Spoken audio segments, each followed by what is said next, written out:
안녕하세요, 반마리 선장입니다. 자, 오늘은 다운샷의 아주 기초적인 것들에 대해서 좀 말씀을 드려볼게요.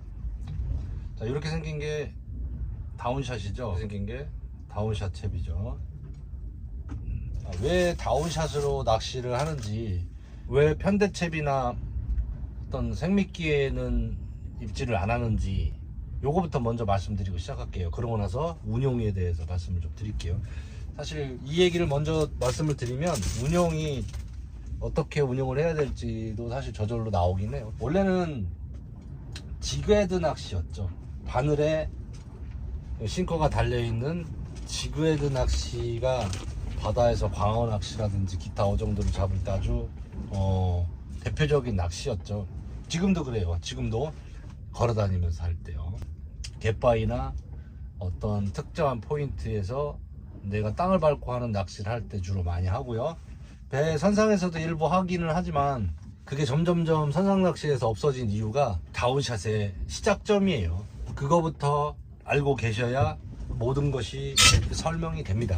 일단은 지그헤드 낚시의 어떤 특성상 내가 루어를 운영하는 형태에 끌고 오면서 점점점 내 쪽으로 다가오는 낚시를 하는 낚시 형태예요. 줄을 멀리 풀어놓고 끌어오는 형태의 낚시인데, 배에서 그렇게 하려고 하면 일단 캐스팅을 해야 되기 때문에 캐스팅할 때 어떤 여러 명이 할 때 위험성, 그리고 배의 움직임은 배는 어디든지 다 갈 수 있잖아요. 그렇기 때문에 배로 직공할 수 있는데 굳이 캐스팅을 해야 될까, 뭐 이런 것들, 그리고 지그헤드 낚시를 할 때 운영하는 방법에 있어서 나한테 다가오는 형태의 낚시, 이런 것들을 빼고 배제하고 직공으로 하는 낚시, 이걸로 변환이 된 거라고 보시면 돼요. 일단 지그헤드는 밑걸림이 좀 심하고요. 여럿이서 같이 좁은 장소에서 하기가 좀 어렵고요.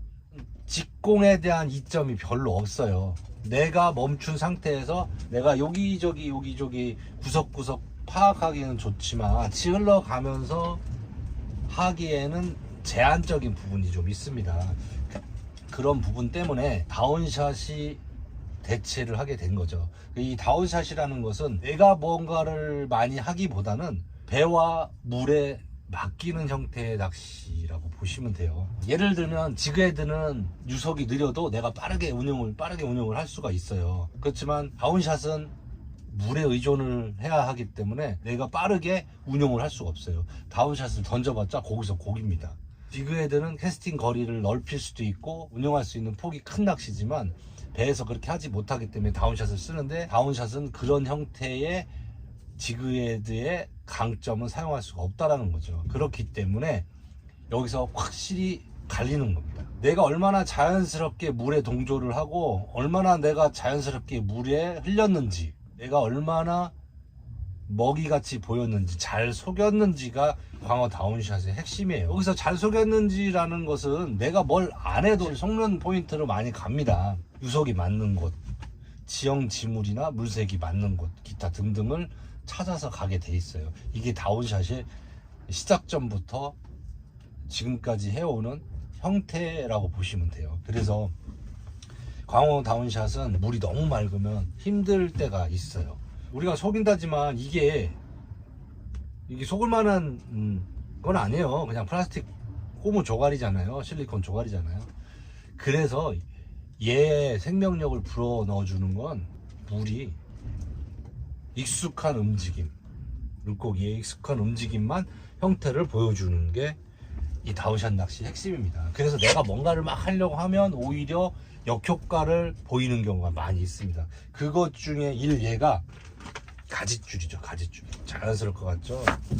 이 가짓줄이 독이 있어요. 독이. 이 다운샷 같은 경우는 대가리가 고정이 되어 있기 때문에 물의 흐름에 그대로 이 상태를 유지를 하고 떠내려가게 돼 있어요. 이유는 물이 이렇게 계속 흐르잖아요. 이 형태로밖에 유지가 안 돼요. 왜? 대가리가 고정이 되어 있기 때문에 이 방향으로 유지하게 돼 있습니다. 여기서 많이 벗어나질 않아요. 그래서 안정적인 모습을 보여줄 수 있다는 거죠. 그렇지만 가짓줄은 그렇지 않다라는 거. 가짓줄은 이렇게 달리는 순간 여기가 짧게 잡으면 여기서 이렇게 움직이겠지만 길어질수록 진동 폭이 커집니다. 이렇게 움직이게 돼 있어요. 이게 첫째 문제고요. 고정이 안 돼 있기 때문에 얘가 돌아요. 요 두 가지가 가장 큰 문제예요. 가짓줄을 다운샷 쓸 때 입질을 못 받는 이유의 첫 번째입니다. 속이지를 못한다는 거예요. 자, 요 정도만 하고 하겠습니다. 만약에 안 속이면 진짜 라이브 베이트를 쓰시면 돼요. 살아있는 고등어나 살아있는 정어리, 살아있는 뭐 기타 등등의 생미끼, 살아있는 진짜 먹이를 쓰면 그건 속이는 게 아니죠. 진짜 먹이를 주는 거니까 그거는 다른 얘기예요. 그렇지만 오징어나 이런 걸 가짓줄에 이렇게 껴서 운영하는 건 입질을 못 받을 수 있다라는 걸 말씀을 드린 겁니다. 물의 흐름 때문에. 대체적으로 물이 조금 빠른 게 어느 정도의 유속이 있는 게 얘들이 쫓아와서 먹을 수 있는 정도의 속도여야겠지만, 빠른 어느 정도 유속에서 입질을 잘 받는 이유가 거기에 있어요. 속이기가 쉽거든요. 너무 느리면 따라와서 이렇게 봅니다. 뭐지 하고 돌아서고, 에이 뭐지 하고 돌아서고, 이렇게 입질을 못 받고 외면당하는 일이 많아집니다. 그래서 유속이 굉장히 중요하고요, 물색이 굉장히 중요해요. 이 두 가지가 사실 거의 전부라고 보시면 돼요. 근데 이건 내가 선택하는 게 아니라 그날의 물에 따라서 저절로 만들어지는 거예요. 그래서 어떨 때는 쉽다라고 느끼고 어떨 때는 어렵다고 느낄 수 있는 거예요. 뭔가 큰 이유가 있는 것 같지만 사실 그렇지 않더라는 거. 그래서 내가 가장 기본기를 잘 지키고 내가 가장 기본적인 것만 잘하면 쉬워요. 그런데 그 가장 기본적인 걸 모르고 다가서면 어렵다 소리가 나옵니다. 광어 다운샷에서 가장 중요한 기본기가 중요하다는 거. 자, 그래서 웜을 낄 때 이렇게 구부러지게 끼면 이렇게 돕니다. 여기서도 얘가 돌 수 있어요. 그래서 잘 딱 일직선으로 쫙 잘 끼시라는 거죠. 이렇게 살짝 꼬부러진 거는 다시 빼셔서 바늘을 조금 앞에 끼시면 반듯해져요. 반듯해집니다. 이렇게. 자, 요것도 너무 뺐죠. 자, 그럼 다시 조금 더 뒤로 끼면 돼요. 그러면 반듯해집니다. 자, 어때요? 자, 이게 되게 중요합니다. 꼬부랗게 끼시는 분들 대부분 웜을 많이 끼셔서 그래요. 많이 끼면 꼬부라집니다. 이렇게. 자, 이제 웜 끼는 거 반듯하게 잘 끼시면 된다라는 거. 웜 끼는 방법은 뭐 다들 아실 건데, 자, 요걸 한번 보여주고 갈게요. 기본적인 거니까. 대가리로 넣어서 쭉 일자로 잘 들어가는 게 중요해요. 일자로 딱, 그러고 꽂아서 훅 포인트를 빼서 쭉 이렇게 껴주면 되는 겁니다. 자, 됐죠? 이거를 하기 위해서는 이렇게 재보는 게 좋습니다. 많이 껴보신 분은 딱 알아요. 사이즈별로 요게 0.4 0분의 4혹인데 이렇게 재서 나오는 구간을 딱 생각해서 요만큼 해서 끼시면 되는 거예요. 자, 쩍쩍쩍쩍쩍 껴서 그 위치에서 딱 뽑으면 아주 잘 껴졌죠. 이렇게 되는 겁니다. 그리고 확실치 않을 때는 저는 웜을 새 걸 씁니다. 새 걸 쓰는 이유는, 자, 보시면, 자, 칼자국이 보이시나요? 칼자국. 이게 광어 이빨 자국입니다. 이렇게 칼로 벤 것처럼 이빨 자국이 나고요, 둥근 조각칼로 싹 깎아 먹은 것처럼 하는 이빨 자국도 생기도 해요. 거의 광어입니다. 뭐 보고가 잘라 먹었다고 하시는 분들도 있는데 서로 둘 다 본 게 아니니까 뭐 확실치 않아요. 근데 그 유속에서 보고가 따라와서 이 웜을 뜯어먹기는 어렵다라는 거, 광어라고 생각하고 다가가시라는 거. 보고라고 생각해봤자 아무 의미 없는 거예요. 큰 의미 없는 게 집중하지 마시고 광어라고 생각하고 대처하시면 된다. 광어 낚시할 때 운영은 어떻게 해요? 뭐 단차는 어떻게 해요? 자, 뽕돌은 어떻게 해요? 뽕돌 무게는 사실 크게 중요치 않습니다. 배에서 지정해 주시는 거 쓰셔가지고 하셔도 되고요. 가볍게 쓸 때도 있어요. 가볍게 쓰셔서 유지할 때도 있는데, 그거를 선택하실 정도면 안 물어보실 거니까 따로 설명 안 드리겠습니다. 그냥 지정해 주시는 거. 보통 저희 배에서는 20호에서 40호 안에서 쓰시라고 말씀드리고, 모르시면 그냥 40호 쓰라고 말씀드려요. 그게 더 경쾌한 느낌들을 더 가져가실 수 있기 때문에 그냥 말씀드리고, 보통 저는 12호, 15호, 20호, 25호 요렇게 요 정도에서 씁니다. 자, 단차. 그럼 단차는 어떻게 할까? 여기 장애물입니다. 여기 장애물이에요. 그림이 장애물에 단차가 낮으면 바늘이 먼저 닿겠죠. 뽕돌이 타고 넘어갈 수 있는 바늘에 내가 피하고 싶은 장애물의 높이 이상만큼 한다. 이 정도로 합니다. 큰 돌들이 좀 많이 있다 그러면 단차를 높입니다. 저는 단차를 높여요. 그래서 구조물에 바늘이 직접 닿지 않게 뽕돌만 닿아서 타고 넘어갈 수 있게끔 이렇게 해서 단차를 의미를 밑걸림 극복의 단차를 의미를 둡니다. 자, 그리고 운영은 어떻게 하냐? 웜을 이렇게 끼고요. 이렇게 자, 여기 바닥면입니다. 그냥 타고 갑니다. 이렇게 살짝 이렇게 끌려가기도 하고요. 이렇게 가기도 해요. 자, 어쨌든 이렇게 간다고 생각하고 이렇게 갑니다. 이렇게 후진으로 가요. 후진으로. 보통은 후진으로 갑니다. 이렇게 따라올 거라고 생각하는 건 사람의 착각이에요. 보통은 거꾸로 이렇게 갑니다. 이렇게. 그러다가 구조물 같은데 텅 부딪히면서 얘가 라인 텐션이 빠지면서 대가리가 안 떠내려가고 고정되고 꼬리만 떠내려가다가 딱 텐션이 빠지면 어떻게 되겠어요? 같이 떠내려갑니다. 이렇게 같이. 그래서 보통은 90도 정도 옆으로 흘러가다가 다시 텐션이 딱 잡히면 다시 텐션이 빠진 시간이 많아지면 거의 뭐 이렇게 뒤로 돌아서 떠내려가기도 하는데, 이거는 뭐 복불복이니까요.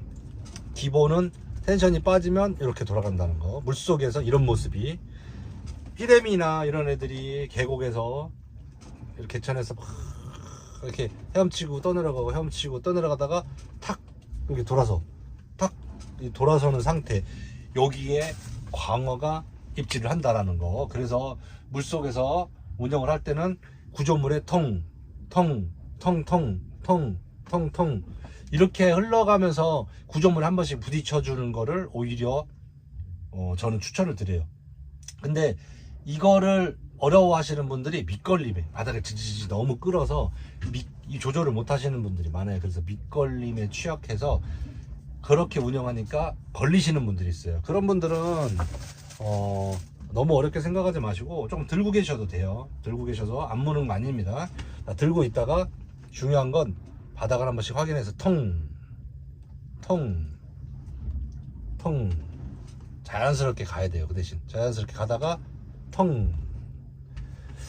바닥을 한번 살짝 확인하고 다시 원위치, 살짝 확인하고 원위치. 이걸 고패질로 생각하시는 분인데 고패질은 아닙니다. 자, 바닥을 한 번씩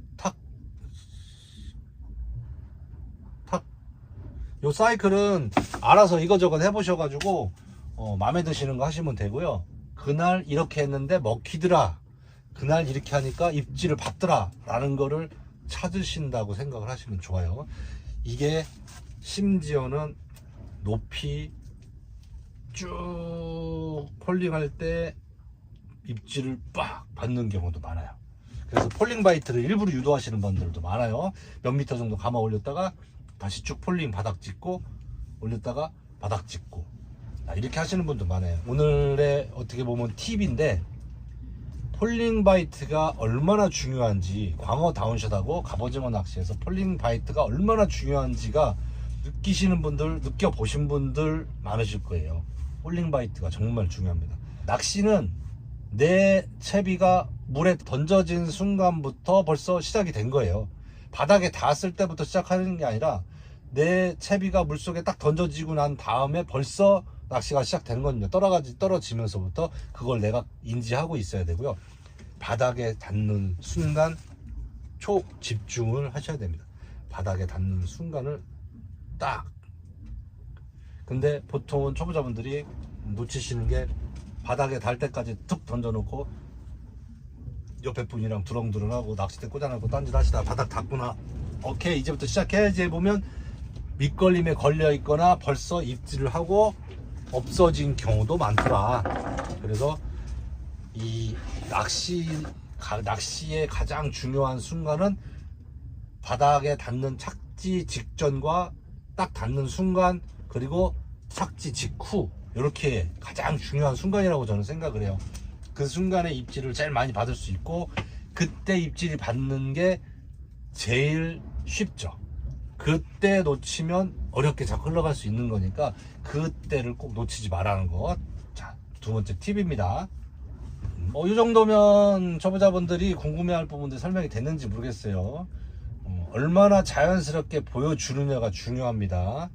웜이 혼자 지랄 발광을 하게 두면 안 된다는 거. 그래서 때로는 테일웜이, 꼬리에 이렇게 그럽이 달려있는 테일웜, 그럽웜이, 그런 것들이 좋지 않을 때가 많더라는 거. 내가 생각하는 액션을 보여주지 않을 때도 많더라는 거. 물이 느릴 때 오히려 좋다라고 생각은 하지만 꼭 단정 지을 수는 없습니다. 물이 느릴 때 역시 폴링바이트를 유도를 하거나 내가 움직임을 줘서 얘네들한테 속일 수 있는 어떤 방법을 찾아보는, 나만의 방법을 찾아보는 게 좋을 거라고 저는 생각을 합니다. 광어 다운샷에서 가장 중요한 건 제일 자연스러운 걸 유지를 하는 거, 그 다음 밑걸림을 회피하는 거, 요 두 가지가 굉장히 중요합니다. 입질은 보통은 턱 하고 때리는 입질이 들어옵니다. 들어오는데 이거를 이런 입질이 들어오면 모를 수가 없어요. 다 알아요. 다 아는데 이거 이외에도 입질이 많습니다. 가만히 물고 늘어지는 애들도 있고, 와서 쪼는 것 같은 입질도 있고, 최근에 대광어 낚시를 해보면 그냥 밑걸림이나 쓰레기라고 생각하시는 분들이 꽤 많았어요. 그리고 작년 같은 경우는 뭐가 틱틱 하고 치는 느낌이 자꾸 들었는데 그게 다 광어 입질이었었던 적도 있습니다. 그래서 조금이라도 이상한 느낌이 들면 챔질을 꼭 해보자. 꼭 챔질을 하자.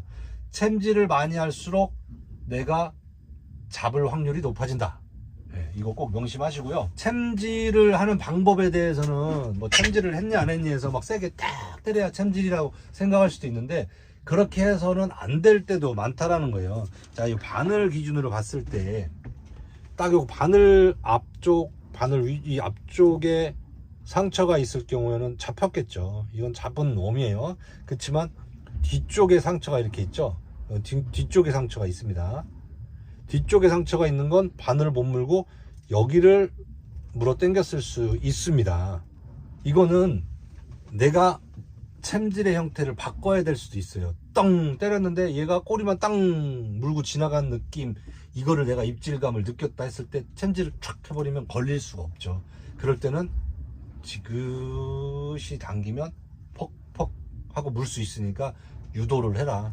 더 깊숙이 물 수 있도록 유도를 해라. 부드럽게 쭉 끌어당기는 챔질도 필요할 수 있다. 그래서 챔질의 방법은 딱 한 가지가 아니다라는 걸 꼭 명심해 주시고, 너무 순간적으로 빠르게 하는 챔질은, 놀라서 하는 챔질은 시기적으로 굉장히 도움이 되지만 봄철에는 굉장히 독이 될 수 있다는 거 꼭 생각하시고, 그날의 챔질의 형태가 패턴이 될 수 있다는 거 꼭 명심하시고, 처음에는 강하게 해보시되 챔질이 되지 않으면 부드럽게 당겨보는 게 꼭 필요할 것이다 라는 거죠. 그 정도만 하면 될 거고요. 그리고 이 대광어 시즌에 중요한 건 드랙입니다. 드랙이 얼마나 풀리는지, 드랙이 풀리는 거에 따라서 내가 고기를 잡고 못 잡고 할 수 있어요. 고기를 잡은 이후에는 제가 옆에 가서 설명을 드려요. 가급적이면 가서 어느 정도의 코치를 해드리는데, 일단 드랙은 조절을 해놓고 시작을 하셔야 되는데, 드랙을 내가 이렇게 당겨보는 것도 좋지만 그거보다 드랙 조절하실 때는 낚싯대에 걸린 상태에서, 낚싯대 휨새가 어느 정도 생긴 상태에서, 낚싯대가 휜 상태에서 조절을 하셔라라고 저는 말씀을 드려요. 낚싯대가 이렇게 휜 상태에서 걸리는 힘과 반드시 그냥 앞으로 그냥 빼는 드랙의 힘이 틀려요. 이렇게 걸려 있을 때 그 드랙의 미끄러짐이 어느 정도 되는지 확인해 보시는 거를 좀 추천을 드립니다. 모르시면 저희 배 같은 경우는 오셔서 드랙 좀 조절해 주세요 라고 하면 제가 가서 맞춰 드릴 거예요.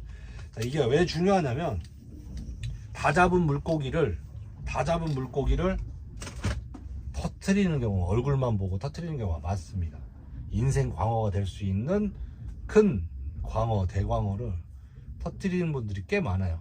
그리고 수면 밖으로 절대 꺼내지 말라는 거. 광어는 랜딩할 때, 마지막에 마무리하실 때 수면 밖으로 들어 올리거나 꺼내지 마시라는 거. 순식간에 터지거나 빠져버릴 수가 있습니다. 그래서 많이 놓치시는 경우가 많기 때문에 그래서 뜰채질을 해드리는 거고요. 드롭봉할 수 있는 사이즈는 뭐 전혀 상관없지만 세구가 크고 면적이 넓다 보니까 얘네들이 한 번 이렇게 지느러미질 한 번 하는데 발생되는 힘이 어마어마합니다. 그 힘 때문에 얼굴만 보고 놓치는 광어들이 생길 수도 있다라는 거. 인생에 한 번 볼 수 있는 광어를 놓쳐버릴 수도 있다라는 겁니다. 그래서 꼭 드랙을 조절하시고, 낚싯대 뭐 선택도 중요하겠지만 요거 낚싯대를 내가 뭘 선택하느냐, 이 고기를 놓칠 수도 있고 잡을 수도 있고 하는 부분이 사실 있습니다. 그래서 조금 긴 낚싯대, 너무 길면 안 되겠지만 조금 긴 낚싯대는 내가 컨트롤 못하는 걸 낚싯대가 좀 해주기도 합니다. 낚시하실 때는 보통 낚싯대를 살짝은 아래쪽에 있는 게, 수면 가까이에 있는 게 내가 챔질하기가 좋죠. 공간 확보가 좋아요. 그리고 랜딩 하실 때는 살짝 들어주시는 게 좋습니다. 들어주셔야 처박을 때 내가 낚싯대 로드웍으로 따라 들어가 줄 수 있는 공간이 확보가 된다는 거. 제일 중요한 거는 많은 경험이죠. 광어 낚시는 많이 경험해 보시면 금방 늘어요. 처음에 어려워서 하시던 것만큼 어렵지 않고 쉽습니다. 쉽게 느껴지실 거예요. 그런 몇 가지 안 되는 주의사항만, 기본적인 것들만 알고 낚시를 하시면 굉장히 쉬운 낚시가 될 거라는 거. 이제 이 정도 말씀드렸습니다. 기본적인 것들만 말씀드린 것 같고요. 낚시 해보시면서 저희 배 오시면 뭐 충분한 설명을 또 드리니까 오셔가지고 한번 배워보시는 기회를 가졌으면 좋겠습니다. 궁금하신 게 또 있으시면 댓글을 달아주시면 최대한 성실껏 또 정보를 드리도록 하겠습니다. 오늘 이 광어 낚시 기본적인 것들에 대한 내용을 마치겠습니다. 뾰로롱.